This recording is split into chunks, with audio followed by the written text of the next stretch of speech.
संसार माया मति मोह जालम यशो विशालम शिशुपाल कालम गोविंद बालम मनसा स्मरामि गोविंद बालम मनसा स्मरामि।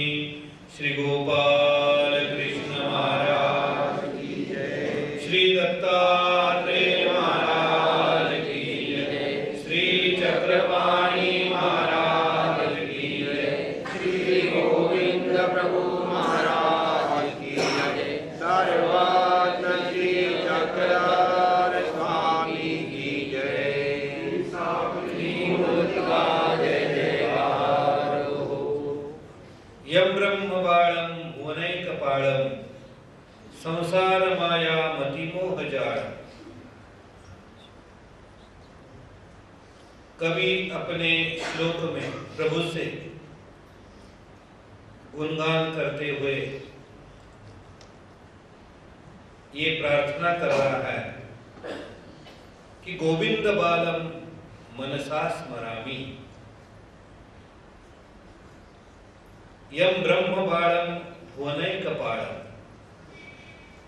जो इस सृष्टि का रचयिता है, संसार मोह चक्र से छुड़ाने वाला है, यशो विशालम शिशुपाल कालम,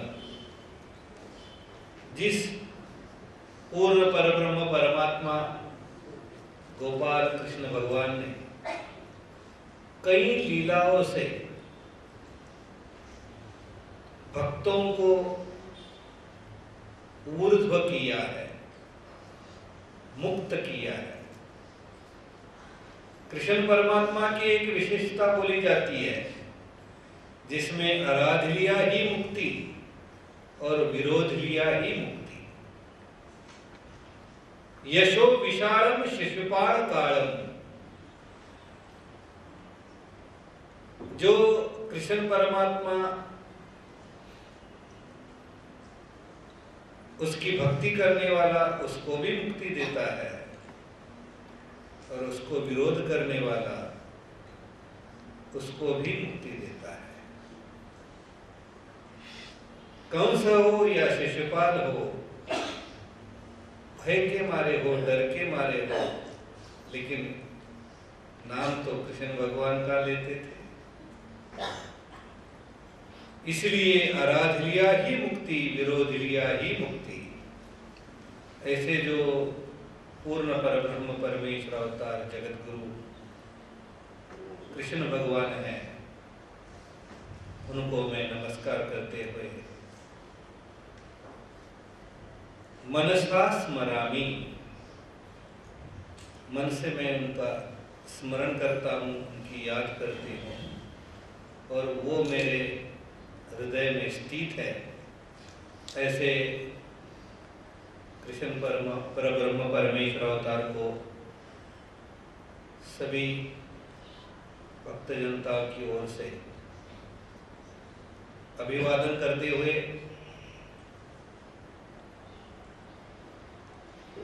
ब्रह्म विद्या शास्त्र का विधि भावातीत अनुष्ठान हम सुनने जा रहे हैं। जो विधि भावातीत अनुष्ठान हमारे जीवन में परमेश्वर तक पहुंचने के लिए ये सीधी सादी आसानी के साथ वहां तक पहुंचने की बात है। परमेश्वर को प्राप्त करने के लिए काफी रास्ते बोले गए हैं। जिस रास्ते से हम उसको हासिल कर सके, प्राप्त कर सके, उनमें से ये संसार में रहते हुए मानव जाति को विधि के मुताबिक परमेश्वर को हम प्रसन्न कर सकते, पा सकते हैं। और उस विधि का अनुष्ठान कैसे होना चाहिए, जो विधि भावातीत अनुष्ठान करते हुए परमेश्वर को भी प्रसन्न करे और उसको पा भी सके। उस विधि को जब हमने करना है, उसकी विधि कैसी होनी चाहिए, किस ढंग के साथ उसको अपनाना चाहिए। काफी लोग संसार के ऐसे भटके हुए हैं कि जहां जाना है वहां के गांव का नाम ही पता नहीं है। हम भाग्यशाली है कि हमें कम से कम जहां जाना है उसकी जानकारी तो है, क्योंकि हम कृष्ण भक्त है, साधनदाता श्री श्री चक्रधर स्वामी जी के अनुयायी है। आखिरी मंजिल तो हमें पता है कि वही हमारा तारणहार है, वही हमारा पालनहार है। संसार के ऐसे कई लोग भटके भुले हैं जिनको ये भी बात पता नहीं कि कौन ईश्वर है, कैसे मुक्ति मिल सकती है। इसलिए हम अपने को सौभाग्यशाली समझते हैं। आखिरी मंजिल तो पता है कि लेकिन वहां जाने के जो रास्ते हैं, उसके जो विधि के सीढ़ियां हैं, इसके बारे में हमने जानना है। क्योंकि जिस अवस्था में हम हैं वो कुछ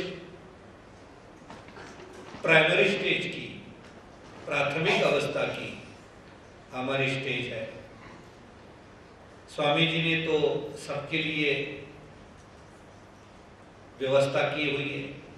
आमतौर पर जो पहुंचा हुआ साधक है उसके लिए तो ये बात आसानी के साथ उसको पाने के लिए जो आचार विचार पद्धति बोली गई है उसके मुताबिक वो उसको हासिल कर सकेगा। लेकिन जब हम गृहस्थी जीवन में हैं, जबकि हम संसार में फंसे हुए हैं, वहां रहते हुए भी कम से कम आखिरी मंजिल तक नहीं पहुंच पाए तो वहां के कम से कम 10-20 चढ़े पौड़ियां तो चढ़ पाए कि जिससे हमारा रास्ता आसान बन सकेगा। और इसी के लिए तो विधि का अनुष्ठान ये सीधा साधा उपाय बोला गया। काफी उसको पाने के लिए रास्ते बताए, ज्ञान मार्ग है, प्रेम मार्ग है, दास्य मार्ग है, सेवा मार्ग है। लेकिन उसमें कुछ दिखने में तो अच्छी है, दिखने में तो सीधा साधा लग रहा है, लेकिन जब उसके ऊपर चलने का प्रयास करते हैं, दास्य हो, प्रेम हो, भक्ति हो, तो सब काफी उसमें प्रयास करने का रास्ता दिखाई देता है। जबकि ये नामधारक अवस्था में गृहस्थाश्रमी में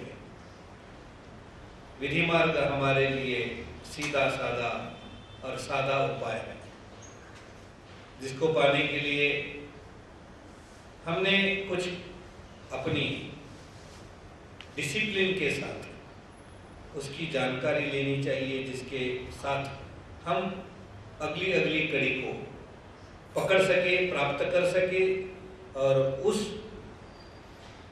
विधि को जानने का प्रयास इस प्रवचन में हम कर रहे हैं। जैसे कि पहले दिन में चर्चा हुई थी कि नकारात्मक रूप के बजाय सकारात्मक रूप से इस विधि को हमने समझना चाहिए, लोगों को भी समझाना चाहिए। हम भी सोचते समझते ये भी कुछ निगेटिव थिंकिंग के जरिए हम अपने जीवन में उस विधि को समझ लें।